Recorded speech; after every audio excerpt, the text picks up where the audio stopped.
And if there's any degree of perfection we'll attain in this life, I believe it only comes as God's grace shines through the imperfections and blemishes of our lives. And so I share with you a central biblical theme, which you've heard me talk about before. I think it's so basic to really understanding what it means to live a spiritual life. Out of the book of Corinthians, my grace is sufficient for you, because my power is perfected in your weakness. So Paul says, I gladly boast about my weakness, so that the power of God might shine through me. Or as singer-songwriter Leonard Cohen said, there's a crack in everything. That's how the light gets in. You see, there's no such thing as a perfect father, really, or a perfect mother, or a perfect spouse, or a perfect Christian in the sense that we understand the term perfection. In fact, the perfect human being, and the way we normally think of perfection, is really an oxymoron. We are by nature flawed vessels. Our humanity is at once a beautiful and broken illustration of God's creative energy. And ironically, when we quit striving for that perfection, accept our limitations, and relinquish our lives to God's transforming love, something very wonderful can happen. And I've struggled with the perils of a false perfectionism myself through the years. Trying to be the perfect father, or the perfect husband, or the perfect minister, or the perfect human being. And what I've discovered is then that when we quit trying to change who we are and accept our limitations and our gifts and our blemishes, the real transformation can take place. That doesn't mean that we quit trying to be the best we can be. But God accepts us for who we are, as we are, that we might become more than we are. It has to begin with that unconditional love and acceptance, that which we call grace. Now, I know last week Danielle Green talked about saying yes and saying no.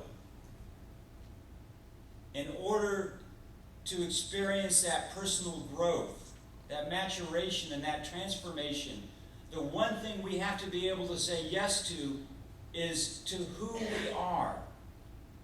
We have to be able to say yes to who we are, to embrace even the dark side of ourselves, the broken sides of ourselves, to learn to become comfortable in our own skin, and to aspire to incarnate our authentic selves, our true selves.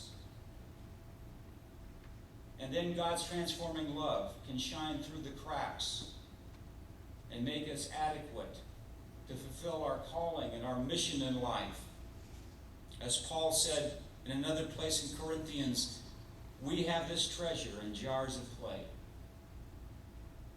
We have this treasure in broken vessels, in cracked pots. And when those are consecrated to God's purpose, the greater light can shine. I love that little parable about the cracked pot.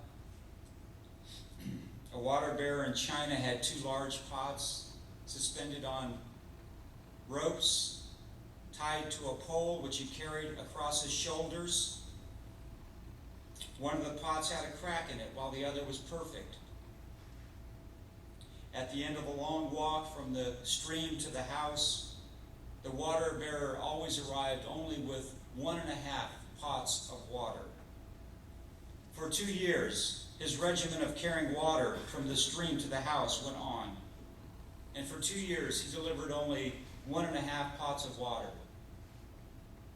Of course, the perfect pot was proud of its accomplishments, but the poor cracked pot was ashamed of its own imperfection and miserable because it wasn't able to accomplish as much as the perfect pot.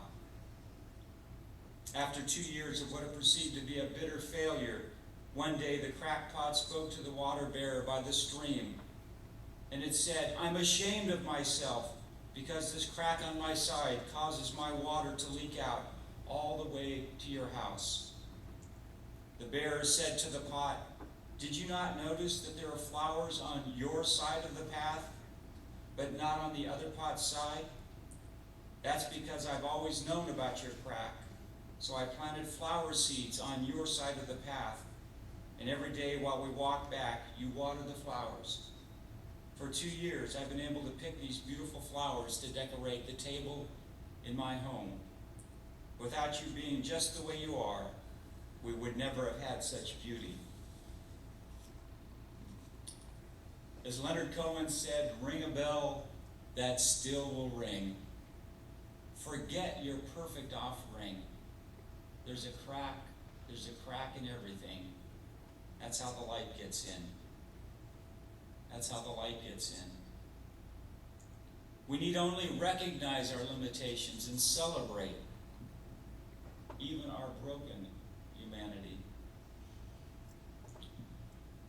Now I know the fathers that are here today, most of your kids are grown. They're adults, but you never stop being a dad. And I know some of you still struggle to relate to your adult children. I know that. I know there are probably some of you here today that feel that you might have failed your children in some way. If only I would have, or could have, I should have. But you know, you probably did the best you could. And now it's up to your children to write the end of the story. It's up to your children to write the legacy. And you might be surprised how the story ends. It might end a lot better than you